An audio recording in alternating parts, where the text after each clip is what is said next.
E aí, vamos estudar a lição? Ei, Esdras resolveu tomar uma decisão. E olha que decisão radical, que se for levada ao pé da letra pode causar uma confusão, um tumulto hoje. Então, estude dentro do contexto para não virar pretexto para você fazer bobagem. O que aconteceu aqui? Esdras mandou um decreto, olha, todo mundo que está casado aí com gente filisteu, e na verdade não era um casamento, era uma junção. Já ouviu aquele ditado? O que Deus uniu, o homem não separa? Que é um ditado bíblico, porque é citação bíblica. O que Deus uniu, o homem não separa. Mas um casamento que foi orientado por Deus para que não acontecesse, foi unido por ele? Você acha que sim? Tipo assim, Deus diz, não se case com um incrédulo, aquele que não professa e não me confessa como Deus. Aí o indivíduo vai e se junta com este incrédulo. Isso é uma união aprovada por Deus? O que você acha? O que Deus uniu, o homem não separa. Mas quem foi que falou que todo casamento foi Deus que uniu? É preciso pensar, porque se uma união ocorre fora da orientação divina, então nós temos aí diante de nós um grande problema. Agora, tem muita gente que utiliza um verso bíblico muito distorcido. E qual é o verso bíblico? Tem gente que fala assim, ó, ah não, tudo contribui para o bem daqueles que amam a Deus.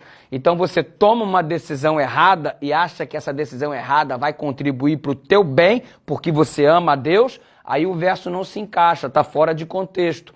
Quando você proporciona a confusão por meio de uma decisão errada, o texto não se encaixa. Tudo contribui para o bem daqueles que amam a Deus. Se encaixa quando algo acontece, mas que não foi algo providenciado por você. Exemplo, o José não providenciou para ele aquele calabouço, ok? Aquela prisão. Mas aí, tudo contribui para o bem daqueles que amam a Deus. Não foi decisão do José ir para a prisão.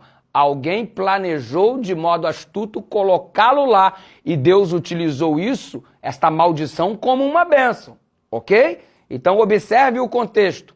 Outro exemplo para você. Daniel foi jogado na cova dos leões.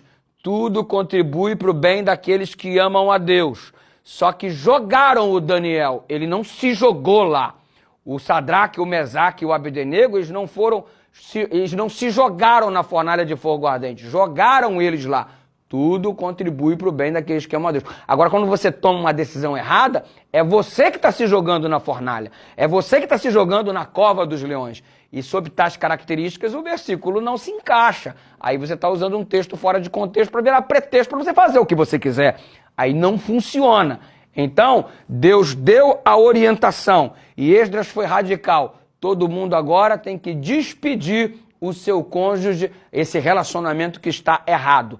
E a palavra separar aqui, despedir, é uma palavra até então não utilizada. Significa que é uma situação diferenciada. Ou seja, como não havia sido validado essas uniões, era um casamento que não existia. E esse casamento que não existia devia ser desfeito. Você não vai usar esse parâmetro aqui para você dizer que toda pessoa que está casada agora num termo de julgo desigual, casado com um descrente, tem que despedir o marido. Não é esse o contexto, ok? A gente tem que situar os dois posicionamentos e os dois contextos.